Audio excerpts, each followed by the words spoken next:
Eh. Pintek jowadwa. Chieng' rieny ma biwe mane laki bi olokore bando idwa dhiregi. Dala de dhano nywandore ma wuchi duro kamoro amora. Mana ayudo osiepna ma Joshua. Miye mago be orwaki. Hey.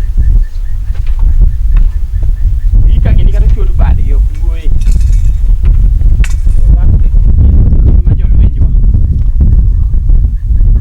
Dagi momo tek jowadwa. Ma ayudo ka barandas. Ot ka unito ji othote. Ng'amiwinjo kata duonde onge. Ji othote. Ng'ane udhi kanye yaw. Udhi kanye mine. Udhi kanye. Jabero wacho chunye gombo ting ting. Siwuok kae ng'ama mino di wuok kama kata nyisa ni wuok kata mineno ka seche wangula dwa nadhi kuma dhiye. Ato kin tiyo dong mana onge dang dang to kwariuga. To idhi kode kanye ma penje piny udhi kode duka. To duka kidhi ok idhi kendi ma ando onge andi dhi gagi. Okawe chien. Ene monge gimo dwaro nyisa dwaro. Ma penji kodi chich koda to an wuon dala ka ichich koda. Mano ine miwacha mano. To duka ka kidhi ok idhi kendi. Nyaka wadhi kode kamoro. We to ng'ama ling ni wanga gogo mbaka. Kiwewe oninde kom kan. Wawa wuotho gi ng'ama ling no. Ang'iyo gi ling ne chakre tinwa. Timnia winj wach min ng'ani. We nyako ni kai. Ineno kumidhi eno kata mitoka nyalo bayo yo. Winj mitoka nyalo bayo yo to konego nego. Mitoka mane mabayo yo. To dong en dho ndara. Mitoka nyalo nego uduto to nego ng'ata chiele motho yawa. Ng'ata chielo odong. We watho wate. We nyako no ka mawacho ni niya. Okidoga doga piny. Iketo nwa sawa duogo sani sani. Dongero we nyaka dot nono. Ang'o kendo mochako go misuso ma butu dhok ni. An wuoyo gi momo la yawa. We odong ka, we odong. Wadhi kode. Waduogo sani sani. Ichich koda ta wuon ot kichich koda gi nyameru ni. Ok achich kodi. To ming'wane duka ka kane ok idhi tiduogo ka sani sani. Wadhi kode. Ok awe. Dongine mi wagori ni onge ng'ami gogo mbaka. Dong kata ka en kanyalo puonjo nyapuonja kata ndiko. Anya ndiko to somo go somo go ndikore marach. School fees ni school mondi ka puonji ndiko.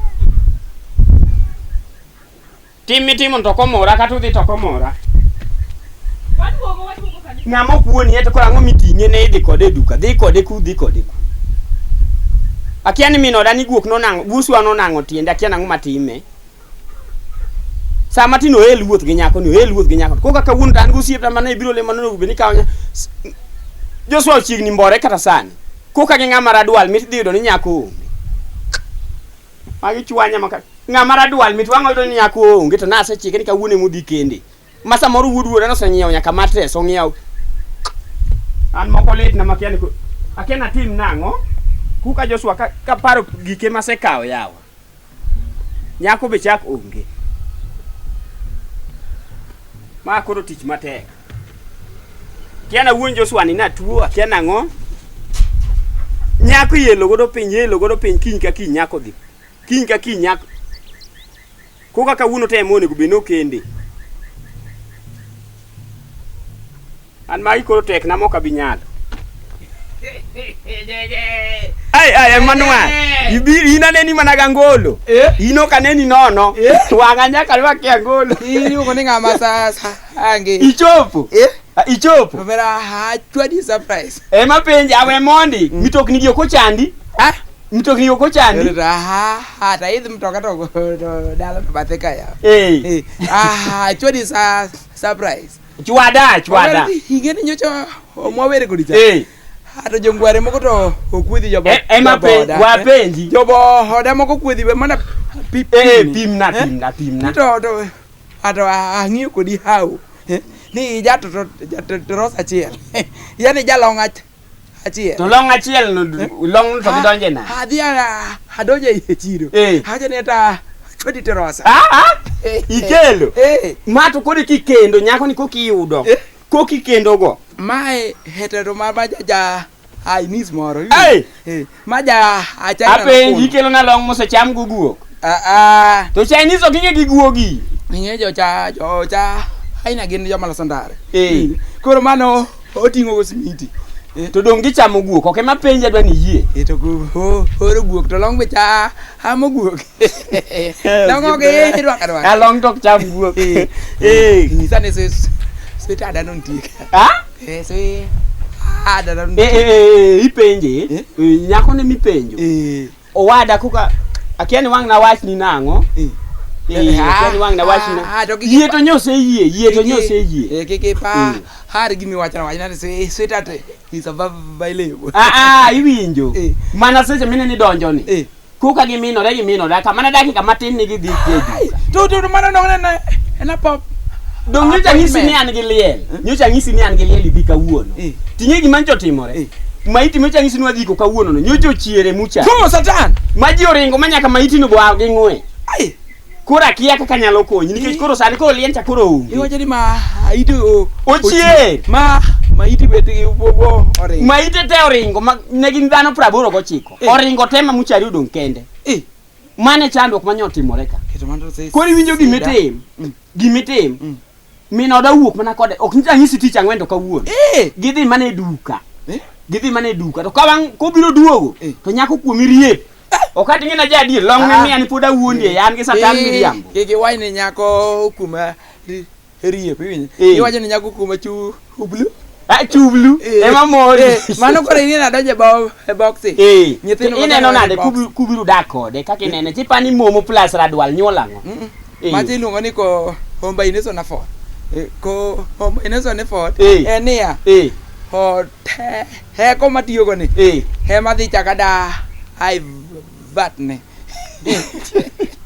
koro itemo wacho ni ibiro bedo kinyuolo dwande kuome kosi ibiro bedo kinyuolo ang'o ni ngende seche moko nyako to seyie to gima kora penji niya momo giradwal kokendore ipano dhi nyuola ng'ok mane gimi duoka yawa penjo mathin no chandi ineno mano hikta hagi alinga mano wadhi emo miya nyithindo mano ko homba mbaineso ne fort koro nyathi dhi bedo successful koro penjo mane openja manto nyaka penji openja ni kani lak mondo ni wuotho tai dweche adi openji nade openja nikech okona ni etro seri koro nyaka ong'e ni tilak dweche adi o mano to nonyalo wuoyo ok ondiko asomo yawa idwamio to momo wuoyo kato chako dok bedo mo ondiko koro ndiko chami wacho no wuoyo kech ogolo pache ogolo pap paro maliw ni to ilak dweche adi kata tai dweche adi mondo ni wuothi ing'e niya to wuonwa ne dhiro mukokoteni anandi awuotho gi 2 days ndalo ariyo isewuotho ni tai gi mukokoteni amuono nyaka nyoyo amuono nyaka nyoyo nyako oseyie ko in gimitim in wang' ni doga doga tang'eyo ni nyako to kuomi to kare ok achaka dogi long japuonj marabora cha ok anya yie ni kawo yura yayi embo rang'ol embe en gi ng'ol madang' okaw rang'ol embe en gi ng'ol onge gima nyalo piny joma ngima nosepog yorgi piny joma ong'ol yorgi emomiyo sirikal chulo rong'onde dong' imbi chamo sare dwe kik luwo kamano iluongo wage keso hungu ni dis ebo ko wach kisungu koro beto ber isebo ing'e lo duwuoda wete ang'e lo duwuoda wete mano to koro manrogo kasinda aya kare koro gimitim in dhiyo nyako no koduga ne idhi yudo to rosa ok aduogo nene next week long ichak idhigo nade gi pesa yawo ichuo wirach gikisera masemino go dhoga masemino makata nduru ok imiya tikelo long achaka duokni in gi ngeri yuora dang' aka mimna radwal kwane chuo rum ok yudi ya ibiro wuotho dala ni tielo modhuronde biro wuotho ndipok iwuotho yura mondisore malich yura miwena ni dwal iwe ni nyathi Yesu machogo agam ne radwa ng'ama lewe moke dande ma mondo mos kata ng'ato en gi satan Joshua in gi jachien machien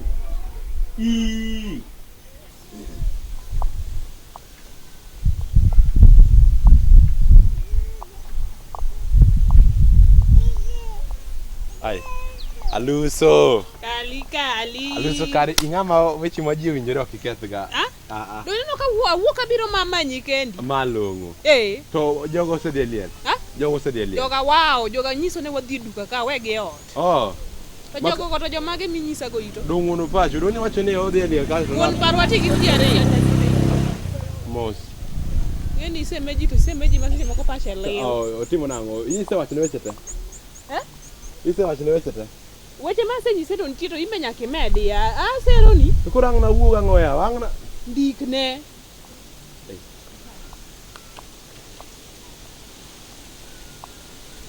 Igoye tine midwaro? Matek? Ma era matek. Tanto kara tek tinyisa natime ang'o? Ok ine midwaro?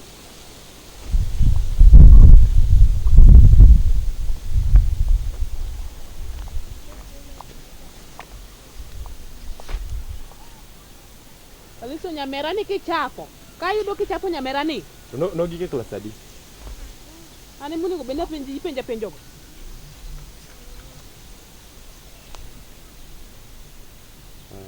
Ina tu.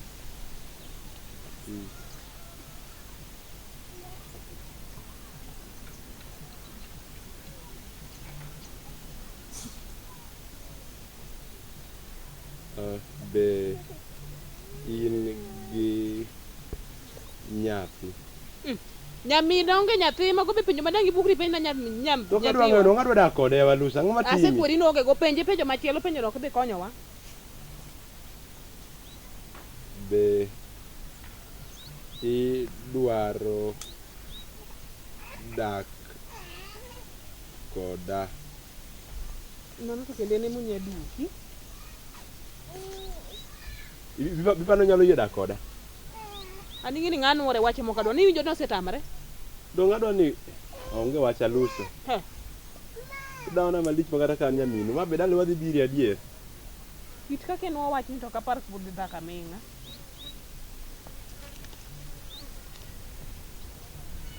Be aonge dhako pendi be an gi dhako koso. Sidong kata mingi na aonge dhako. Dong ni ko na aonge dhako ya Walusa. Tuo ng'adi ng'e kata in gi dhako kati in pile ka pile ing'e na aonge dhako Luso. Ne koro tim niya. Aonge go.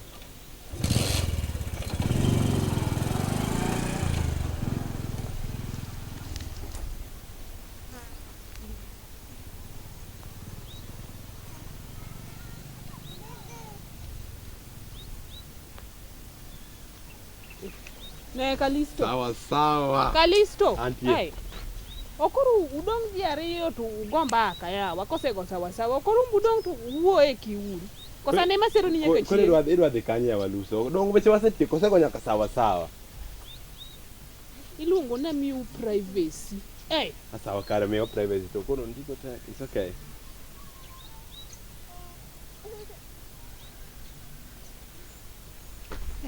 To. Be yera adier.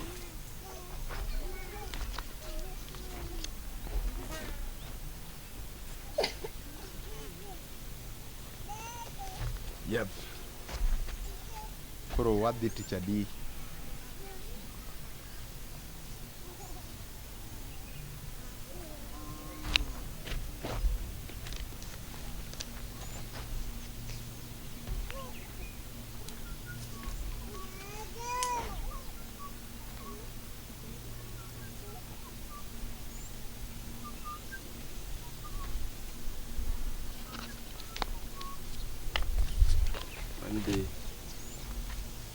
Be yuori dhi yie.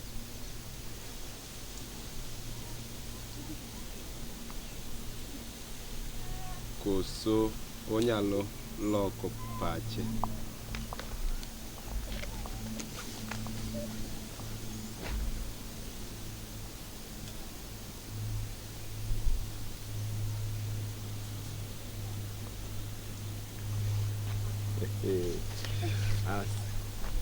Koro kwa di dala. Koro. Hello. Ode dala kan. Hey Joshua. Ode dala kan. Joshua penji. Liso luluora. Alura timi nade. Ija akabondo. Ta penji atimi nade ka atimi nade. Mas semecha. Semechi manade? In dong nyaka duko na do kawuono. Ere semechi? Pato go ok yuora to dongi in ben yuora. To kare ka ni yuora ng'o mitamo kiko dhi dala. Ha, an madwa kawo nyathini. Manya Mano ochwere mali. Mano maru mari kendi an puki biro ira minyisa kaka nyamen nyako ni dwa kawo nyathi. To ma property na. Property ni manade? Ase invest mang'eny. Property ni manade?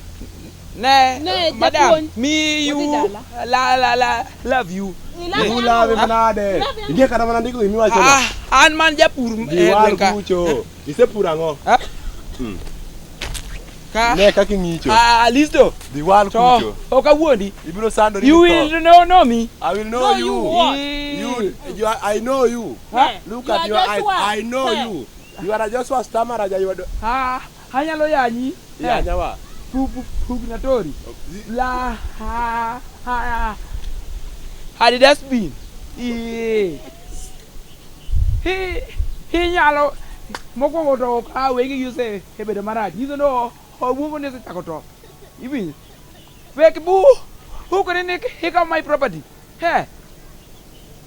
I can roll kisungo chate. Ni waje ni I can roll your life. Ibi.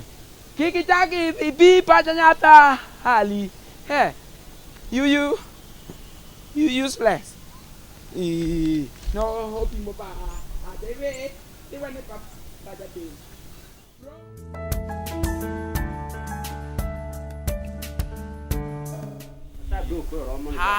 Hadana nga tu ugo koda. O kanya to team mano wa. Mano kadwa hojo kama serious. Dala na ne arita kwi nitie mok donje gi koko bilano. Mana yinge. Ai. To nango ya guduma. Ma pile biro ga kimuli ang'o motimore? Ang'o motimo? Ha to donga hawika. We koka tiwuoka. Ang'o motimo ng'ato segoyi korioka. Hayo to ja puonj moro ma kojolo cha. Mayanda wacho ni wacho. Otimo ang'o? Nya hathi moro marabura ni. Otimo ang'o? Hobugere to hojungo mecha mato. Ai. Raj na moka dwa kata mna winjo. Tok no chungo ho mecha ma jaodi. Itimo ang'o gi chungo nang'o gitimo ang'o? Toko ok yuora mata adwa ka waketo otkan. Do ng'ani sine gidhi e duka. E duka mane? E duka mato odhi nyiewo japuonj. Ja apuonj chung gi nyathine tie konga. Iyudo giri e tie konga koso. Joshua maja apur ma wange lerni. Da wuondi. Mang'eyo ni to boy ko manga. Apenji momo be kare wange tar. Momo be kare wange tar ga. Ja audi mo obuko wange matar. E duka mane gidhiye. To ko atoga asienyora nono. Maka ongeze heruod kanya. Iwinjo abiro pogora kodi. Zeruod kanya da ok mokonya. Wabiro pogora kodi. Ingeni ni biro kane dwaro nyako nyoka ori mondo me lu kuonde ma nyako no wuothe. In ok inyal ngado yo moro ma yore to ngeny madhi bai. Ok inyal luwo kama chielo. Joshua. Ite mango e dala na? Ang'o? Ite mango e dala na? Habiro kasa gena. Ite mango e dala na? Oriane mati. Hao chwati lore mos. Omera ang'o mokelika? Wesiamo na sagine ne. Ang'o mokelika? Ok nyalini. Komejo. Ibiro go metim ang'o? Wako wapacho. Awe ni wach moro nitie. Iwinjo. Tere kaka gine ikwongo no chapo kata no weiki dondri kuju. Ang'o motimore mokilerni? Iwinjo ko ongona ka nyiso ne an gi 100%. Idwa ndika ang'o kanyo? 100% love. We moda ya. 100% love marango? He mami abiro. Ti 100% love nini teru kuju choke dala naka. Manya minwa. Iwinjo ka Joshua dhi japuonj be dhi. Ongende. Abiro mango adhi nang'a. Ka Joshua dhi to imbe dhi. Abiro mango. Nyako en achiel okang' no poge diere. Ok ipogi. Adara Joshua dhi owena go. No kadhi. Kelo property. Ana penji. Wa penji. Nyote na ibiro ira ni mondo mi ikwana nyako ni kuonde mowuothe koso ni biro ni dwaro nyako midago. Yes. Majino ni ko incident. Yani gari ogore gi wadi ndi nandi. Ino kinyal baro kiseneno nudhi goru. Be gechero dira. Ino kinyal yore mang'eny mawuok dala ka okinyal kata koni. Ere kaka wach gari mondo are ninga di orado ochopo ka. Idi wuoyo nade? Iwuoyo kanade? Ng'amu keli dala ka. Wesema or Donga biro ka donga no, donga biro ka gomejo. Iseda kode kusuku kidwaro go kaka Joshua dwaro go. Gibiro mole. Wan wabiro molenu wadhi. Osanyisi dwa sendike. Wego kokidana na kajo gwen. Ya koti motino dhigo twar. Weni gimoro timore kama. Hoti ni mano hoadwo ogo lago kani modad abige lielalo. To dong no irwako. Iwinjo Joshua. An wach ni inga kendo kabichike. Gemlewni wadhi, gemlewni. Lewni manade? Lewni wige modhigo kanye. Dong waseluoka. Mayuora mabe ojakora mokwongo. Tidwa dakode. Okochuno nyaka ng'ato kende. Gemlewni wadhi, gemlewni. Koda ringa mularo. Iwinjo kata in Joshua inyalo ng'ado mayuora mokwongo jakora. Mokwongo mayuora ma jakora okochuno nyaka kawe. Ojakora to dakoda. Kularo rumbi ugoru ako kujo. Koro iwinjo. Ingene to lwenje ma. Adhako kama iwinjo nelwe heny dhako ting'eni titieko te ngeni wan joma chuo wanyalo holo hosagiare onge gima biro los sani koro chopo tiela 10 gadi ego koko iwinjo kata kalong ni tadwoko ni kata mayura majakora miyalo honga okochuno nyaka kende gige moko ni odni odhiyo property na property ere land ok mailong madangi lune yura Mielong no. mailong minyalu ne yura kawi dhi dhi satand ni Dhiyo bwana, dhiyo. beha iwinjo wuoyi ne mayura majakora en manurite momni adi mosenyuole piny ka kudhi ukendi ibiro rado kore kamoro momni ng'enyo senyuol rado kodi kude dhie sikund momni kigombo kendo momo dhie sikund momni dhie sikund momni mawuoyo ni ok iwinji kigombo kendo momo dhie sikund momni ya ite rimo momo manyo biro kama be onge waji ng'ato yuora majakora Koro aweni go ikende. Ok iwena go ok adware nadhi kenda in mimi yako Koro tamori. dhie sikund momni kigombo kendo momo wach no wach ni male Nene kiukunyola. dhie sikund momni Ane kunyola tima wuoyo da. ito bija puonj mangudi kata pesa nie moka chamo dhiyo Miyo kakawe. Dhiyo. Pesa okati. ya puonj giera digoni ipane sukari nade ka onge jok madwaro kun mudwari un mumiwa sukari mejeng hele dongi ne magi miwa sukari nyathiwa imadho ineno kaka koro rom thuolo ni jok ok chak duogi joma nyien ma chak duogo mohala mas small business ola machuok chwere luya ya sani sana ok romo dhiambo ng'ato dhi duogo dware ka ing'eni Joshua nang'eno dhi pira pes mosebedo komiya usemi pesa ma asechamo guok asechamo ngudi japuonj do sare to japuonj ngudi makata siling osiko ne nyithindo nyok okelo pesa ya nyithindo yo bedo nade nyako ni kichakiro ng'ama dwaro kel wakil kama ambe ka yudo ng'ama dwaro kelo na yeye mai dwaro nyaka Yesu duogi mai dwaro nyaka Yesu duogi